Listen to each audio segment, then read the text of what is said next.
when the characters are in an established background, so this, for instance, let's say this is the, in Paradise PD, this would be the pit, where everyone is given their assignments. As long as the backgrounds show a corner, generally show a corner because it helps to ground where the characters are, and then maybe some slight detail to show which corner they're looking at.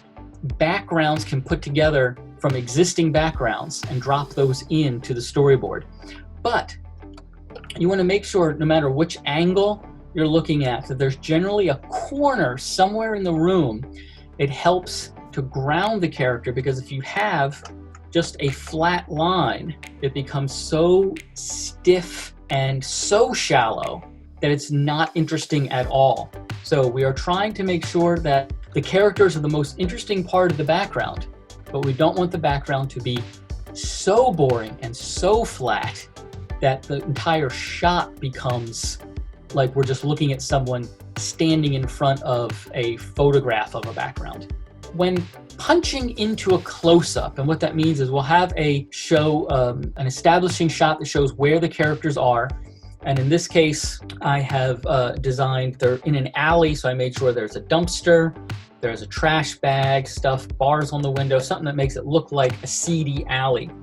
When we cut into close-up of the character then, instead of keeping the exact same background, which would just be a couple of lines that don't really describe where we are, go ahead and redo the background at a slightly different angle. You can see that the camera has been lowered, and the same elements that we saw in the establishing shot are reused and purposed into a background that is makes sense, has something dynamic, something to look at, and isn't as plain and boring as maybe where that character would have been standing on the original background. So don't create one background and then punch in for close-ups, leaving that same background exactly as is. In live action three camera setup, there will be a different camera on the wide and a different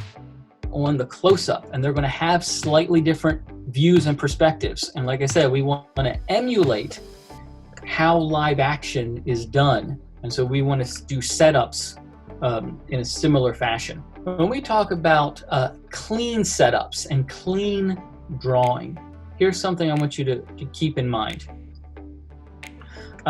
Make sure that when a character is in a close-up or in a shot, that you don't have elements that are competing with the lines of the character, so that there's just a lot of information all overlapping each other.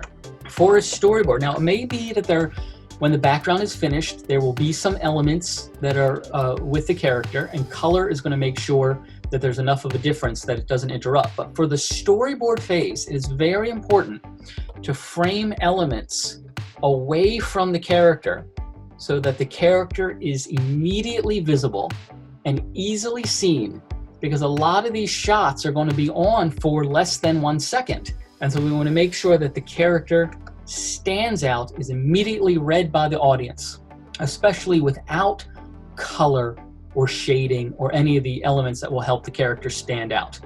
So, clear silhouettes defining the character from the background. Also, keep a clear eye line between characters, especially when they are talking to each other. So there is no element or background element between the characters as they are looking at each other. This is important because in color, the black pupil against a white eyeball is going to be the highest contrast that you see in color and will be easily seen. But in the storyboard phase, when everything is black and white, the detail of where the eyes are looking can very easily get lost if surrounded by a lot of other equally black and white details between characters. So it's very important when characters are talking to each other or looking at each other to keep this space between the characters nice and clean and clear. If you studied art, you'll understand negative shape. Negative shape, of course, is the shape that is formed from in the character. So this would be what we call the negative space, the negative shape between those two characters. Making sure that that space is clear between characters. Very important for making sure that you're acting everything that's happening with their eyes, eyebrows, eyelids, clearly in your storyboard form. Thing is tangents. It's very hard to draw a lot of these complex characters and backgrounds without having tangents somewhere. But it is something that we will point out ad nauseum if you do that. So please make sure that having either an element such as this frame of the painting that borders the frame itself, or a character and an element in the background being tangent. Tangent, of course, being when two shapes share the same line. Do everything you can to make sure that you don't have tangents to your characters or to the frame itself. One of the worst things is to have a table or something where the table line itself is tangent to the frame. So be careful about character and frame itself. Here is a setup that a storyboard artist did for me on Paradise PD, and the car was supposed to hit a guardrail, and the front of the car dangling a precipice over the edge as the characters run up to see if that character's okay.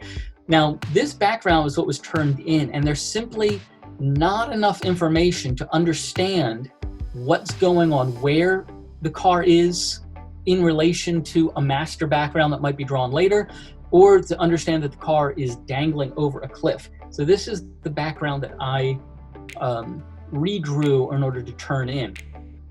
It doesn't always have to be this detailed, but important points to notice are that we get a sense based on the master background that there is the cliff with rocks on this side, and they're dangling over a cliff over here. And this is important so that when the background is finished and this is sent to a remote studio, they will be able to look at the master background and know where this car is going to be. Also, you can see that to have finished this line of the cliff and put trees underneath the car, by putting these trees underneath the car, we understand that these trees, we know trees are big, so we know these trees have to be far away. And that tells us that the car is dangling over a cliff because we know that something big must be far away underneath of it. So having little details like that in a background is very important for your backgrounds to give enough information for the overseas studio to be able to fill in all the rest of the details for itself. I'm going to go into some more character compositions. This is more layout ideas for making sure that your characters always are together the right way. So for instance, one thing that we see a lot in portfolios is to have a character completely fill the frame, or the top of the character's head is at the top of the frame and the bottom of their foot is at the bottom of the frame. I know you've all heard about TV safe, and there's still some TV safe because TVs still have slightly different proportions. It's not nearly as bad as it used to be when we were doing television shows in the 80s and 90s. And so we don't worry so much about TV safe anymore, but do have to worry about having breathing room around the characters, both for different proportions of television, but also to make sure that characters aren't just feel like they're struggling in their spot. By the same notion, you don't want to have so much space around a character that we can't see exactly what the character is doing. So we want to have a lot of space around the character, and we don't want to have no space around the character. A general rule of thumb is you want to have a little more room on top of the character than on bottom. So the character is going to be favoring the floor slightly. And then just give just enough room, a little breathing room for the character's top and bottom, but a little more breathing room on top. When cutting into characters, The most important things we want to see, besides their eyes, are their hands. So don't cut off hands like we're doing here. You want to make sure that the character's hands remain inside the frame. So take your most extreme pose of your character gesturing and make sure that that most extreme pose fits inside of the frame. Also, you want to make sure that you don't place your characters always dead center. It is a much better rule of thumb to place your character, if the character is on the right side of the screen, place them just to right of center. And similarly, on the left side of screen, if this is the center, you want to place your characters just to the side of center. So making sure that you have your characters not too close, not too far, and just off center at all times.